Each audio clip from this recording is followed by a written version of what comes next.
Hello everyone, it's Troy Garrick here, the exhibition manager of the upcoming Magnetics Show North America and Europe. I'm joined today with Robert Bunting Jr, the CEO of Bunting Magnetics, and we're here to ask a few questions and learn a little bit more about Bunting Magnetics before the show.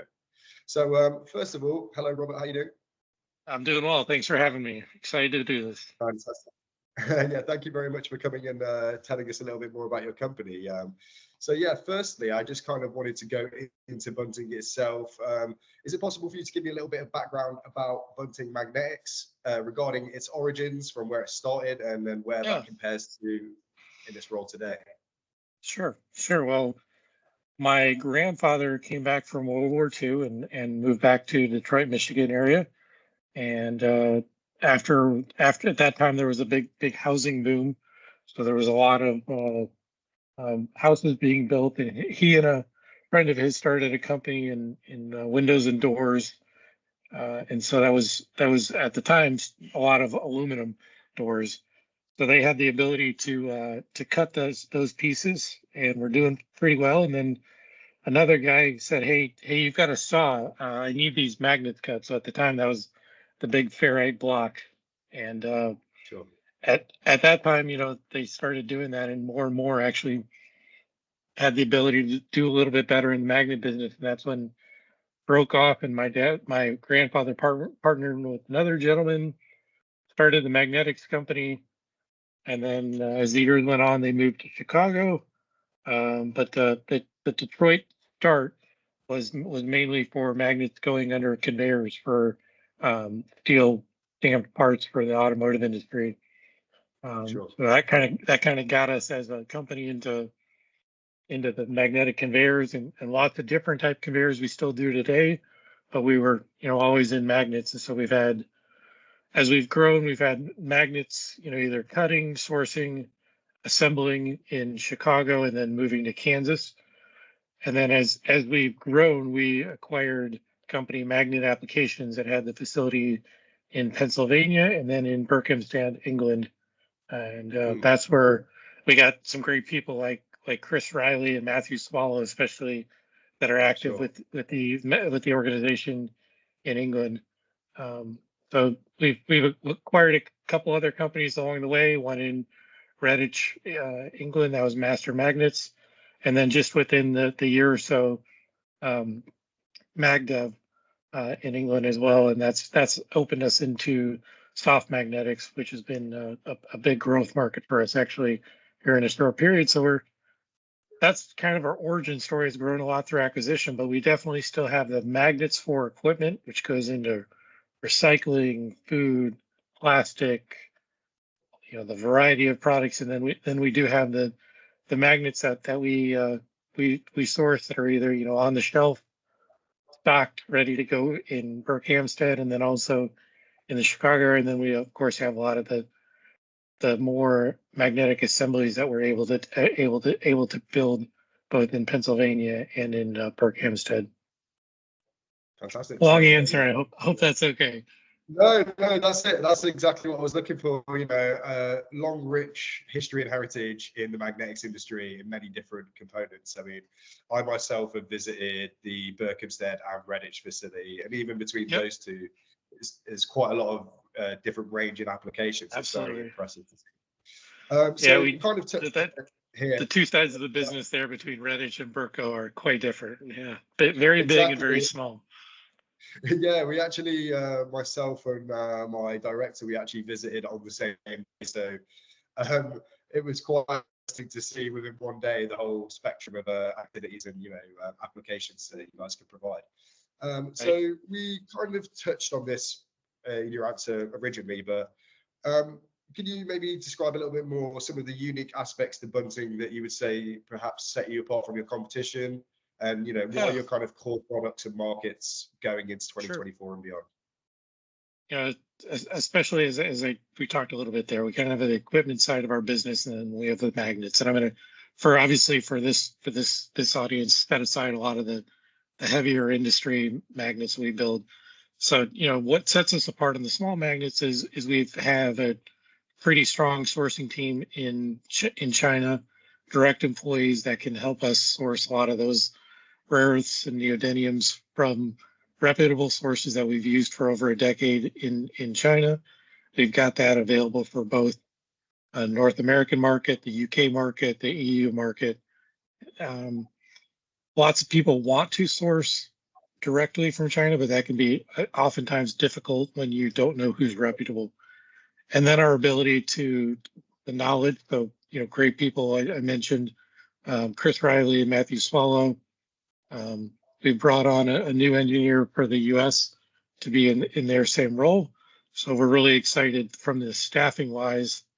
And then our ability to, at the different sites, to be there to manufacture some of the added value parts, assembly parts, and then so that's adding to design, assembly, and manufacturing. And really, that's in the end what the customers are looking for. As much of the product that they can have easily assembled, we find to be one of the biggest advantages versus them sourcing a magnet, trying to assemble it, figuring out how to be able to magnetize it, because we can actually do a lot of that post-assembly magnetization that has really become a big advantage for us. The more difficult the assembly, the more beneficial that post-assembly magnetization is. Sure. Yeah, fantastic. So one thing I kind of wanted to touch on as well is I wanted to get your idea on what are your views on the significance of the market trend towards sustainability in the rare earth supply chain, and what is Bunting's role in this, and then why do you think it's important? Sure. We see it from a variety of different ways, and that's kind of a advantage for us because we actually see it a little bit on the recycling side, how it's actually physical recycled. Sure. But we're also designing and supplying a lot of those magnets on the inbound side.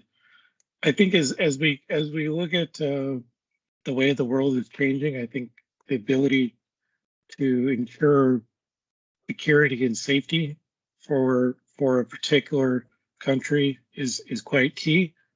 I think that's a big part. I think if there's any way, as more magnets are used, especially in automotive and EVs, if more of that market can be predictable, is going to be a big key for the auto markets. But also, as the cars are not primarily steel, and that's always been auto recycling, and there's more magnets, motors, windings, etc. We have to kind of modify the way we look at recycling. And I think that's all very key. I think it's going to be complicated. I still don't think it's as easy as everyone thinks. I know there's, being in the U.S. here in North America, there is some big deposits of neodymium, but I think the dysprosium discussion is always going to be probably the trickiest part as we move forward, because that's not as easily obtained. Yeah, as with many things, the conversation is maybe slightly more nuanced than some headlines may make out. For sure. Yeah, it's nice to see you're an active part of it, and you're an important company within that movement. So yeah, one other thing that we wanted to talk about here, and again we've kind of briefly touched on it, but I've visited some of your facilities in Europe, as I mentioned, so I'm aware that you have facilities across the US and Europe. So can you tell me maybe some of the key differences between these two markets, and then how Bunting capitalized on these differences by having facilities across the globe? Right. The biggest thing is people ultimately want to buy from people and be comfort, and when you get into more in-depth engineering projects, it's easier to do it when you're close by. Even as much as conversation like yours and I can be easily had virtually, a lot of these projects sitting down face to face makes a big difference. And that's where having, we added Brody Tucker here in the US as a magnet engineer to try and bring that knowledge a little bit better to our existing sales force. I find it fascinating, especially in England, the amount of new projects that are consistently being developed, and I think that's where we've been lucky to have the sites there.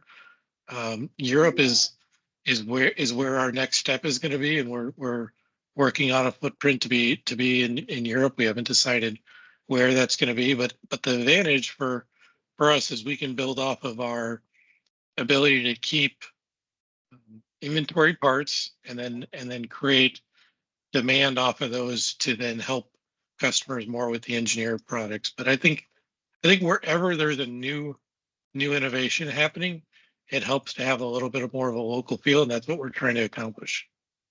Sure, no, definitely. I mean, I agree. There's definitely a massive benefit in having boots on the ground, face-to-face interaction, especially when it involves, complex discussions and negotiations, or, technical projects.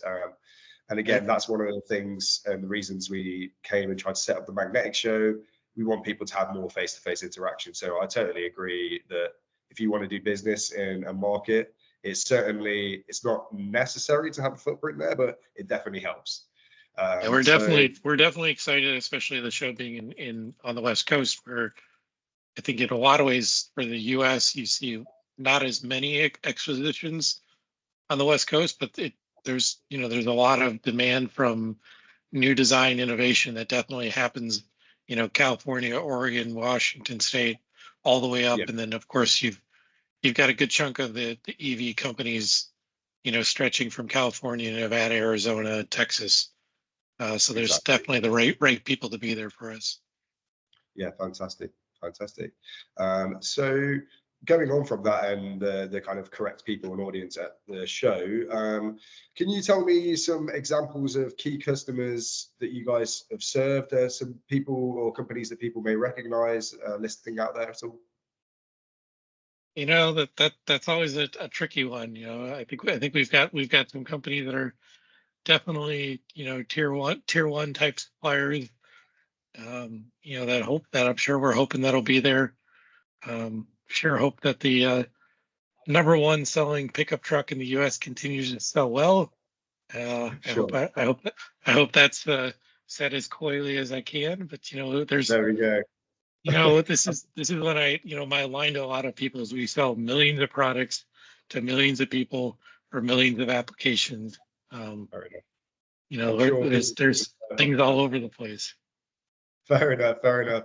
Okay, brilliant. So one other thing I wanted to bring up recently is I listened to a podcast that you were involved in. It was very interesting, and you had kind of discussed automation. You talked about how Bunting is using automation to eliminate steps that don't bring value, and you're using it to create competitive advantages. So I was just wondering if you might be able to elaborate on this, and do you have any advice for companies who are looking to integrate similar things? Maybe not too much advice, but No, yeah, understood. I mean, it's an exciting opportunity when you can take for us oftentimes, can be small and tedious assembly, and that's what we want to do. And when you get to a level with that particular customer on that particular part number, it gets to the point where you're having to really spend a lot of effort and labor to keep up the demand. And in our equipment market, we're quite active with food packaging, and that's an industry that has lots of automation. Much the same in some machining industries, there's a lot of automation. And so if you find the right partner company, we've worked with several here in the U.S., but we're hoping to use the company that built our cell in Pennsylvania, in Du Bois, Pennsylvania, to work on designing an additional cell for Du Bois, or excuse me, for Berkhamsted. And if you're clear on the outcome, I would say it's not as scary as you think it would be, because those companies that specialize in designing and building the cells are really good. And the only key that I would say is find someone who's local, because when service comes up and you need it, usually you're doing automation because there's high volume. So if you have downtime, it's probably oftentimes dangerous to hitting the customer demands.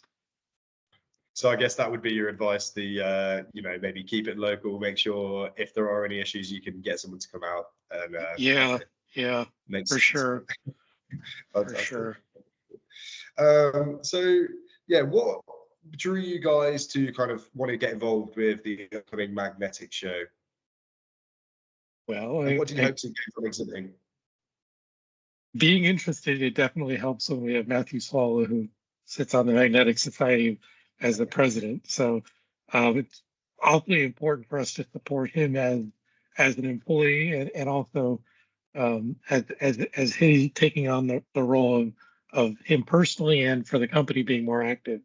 And so that was exciting for us because to expand his network that has been pretty strong, and hopefully help to expand it more here in the U.S.